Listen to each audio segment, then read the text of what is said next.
Andiamo nel Veneto. Allora, grazie Sara Moretto, consigliere comunale della lista civica Portogruaro che vogliamo. Tra l'altro, dottor Liberti, mi pare che ci sia la signora Moretto, signorina Moretto, inquadratemi Portogruaro, grazie. Dicevo, ieri lei ha avuto Bertoncello, no, ospite?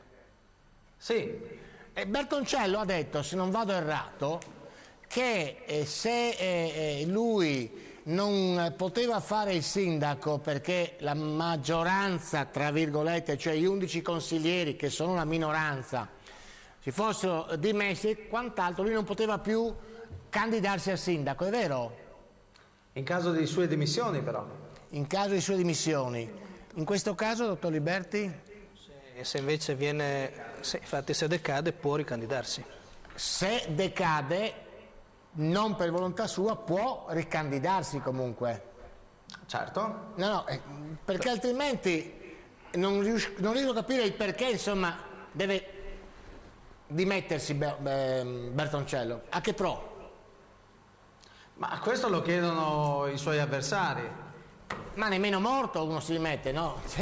Casomai se i suoi avversari hanno il coraggio devono dimettersi. Con tutti i filistei sembra essere. Ma a Portogruaro, no, ma sa cos'è a Portogruaro? A Portogruaro tutti coraggiosi, no? I cittadini non hanno capito nulla come si vota, mi spiace dirlo perché il voto disgiunto, inquadratemi loro così vedo. Il direttore può darsi che abbiano capito benissimo però. No, vabbè, ma se hanno capito benissimo, hanno provocato un gran caos.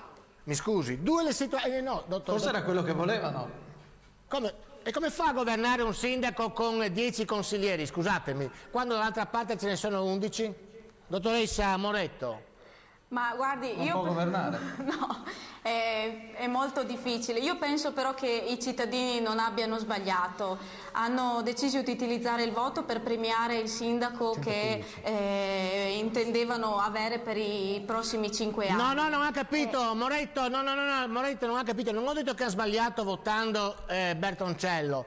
Ho detto che hanno fatto, diciamo così, hanno sbagliato aritmicamente nel votare in modo disgiunto una legge stupida, perché hanno votato Bertoncello ma ovviamente hanno votato il consigliere comunale non in appoggio a Bertoncello ma in appoggio a Tabaro, per questo il tutto si è creato, sbaglio? Perché sennò... Sì, beh, guardi, il cittadino ha utilizzato gli strumenti che gli sono forniti dalla legge elettorale. Io piuttosto ho qualcosa da dire sull'interpretazione che è stata data di questa legge elettorale, che poi ha portato a questa strana situazione del Consiglio Comunale. Io non vorrei demonizzare il voto disgiunto, che è una libera scelta del cittadino, o quanto più magari ragionare su quale può essere lo scopo effettivo di una legge elettorale di questo tipo. Dubito che il legislatore, seppure nell'incertezza che questa legge pone, volesse creare una situazione di questo tipo. Il legislatore che ha fatto questa legge intendeva costituire un consiglio comunale nel quale il sindaco ha la maggioranza per poter governare. Quindi chi si trova a interpretare una legge elettorale di questo tipo dovrebbe anche pensare a qual era lo scopo di chi l'ha scritta. Mi tolgo una curiosità, Moretto, scusa Rosario, poi te la... Prego. Una curiosità, Moretto, se avesse la situazione la ribaltiamo, no? La ribaltiamo, faccio la domanda a lei. Oggi troviamo Tabaro che ha 10 consiglieri ed è sindaco e la vostra, diciamo, coalizione ne ha 11. Il 13 luglio, che è il Consiglio Comunale, la vostra coalizione cosa fa? Appoggia Tabaro? Ma io sinceramente porrei la questione sui temi. Guardi, in politica temi o non temi. Le faccio una domanda. Lei il 13 luglio con 11 consiglieri a suo carico contro i 10 di Tabaro, come si regolerebbe? Presenterebbe le dimissioni o appoggerebbe Tabaro? Io non presenterei le dimissioni perché la situazione alternativa sarebbe quella del commissariamento del comune. Io penso che i cittadini vogliano l'amministrazione di un comune e non... Quindi lei appoggerebbe il centrodestra? Io appoggerei un consiglio comunale che possa governare almeno fino alle prossime elezioni. Lei appoggerebbe il centrodestra? Se vuoi si dica questo, certo, ma non scusi, è questo il senso. Se lei non è un appoggio politico quanto scusi, mi dica. l'appoggio politico, lei lo sa che ci sono dei programmi, no? Bertoncello si è presentato alla gente con un programma e Tabro si è presentato alla gente con un altro programma. Viceversa, lei, torno a ripetere, con 11 consiglieri approverebbe il programma di Tabaro, che è di centrodestra e che era in antitesi con il suo, per il bene dei cittadini? È una domanda semplice, eh? Io le dico che assolutamente non mi dimetterei. Prego, Rosario. Quindi si possono trovare dei punti di contatto con il programma del centrodestra, secondo lei? Si può reggere un governo cittadino fino alle prossime elezioni, fino al 2010, con dei punti in comune?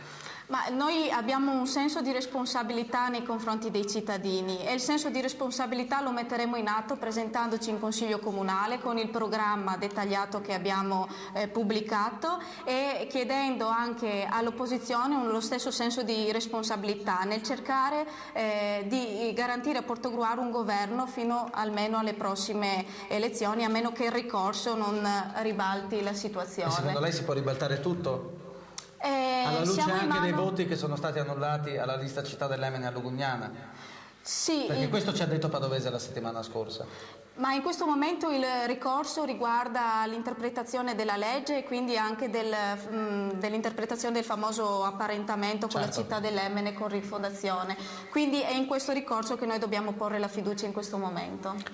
Ringraziamo dunque Sara Moretto per questo suo intervento. La situazione è molto calda a Portogruaro, la linea alla redazione. No, Moretto, certo che è una situazione un po' kafkiana, no?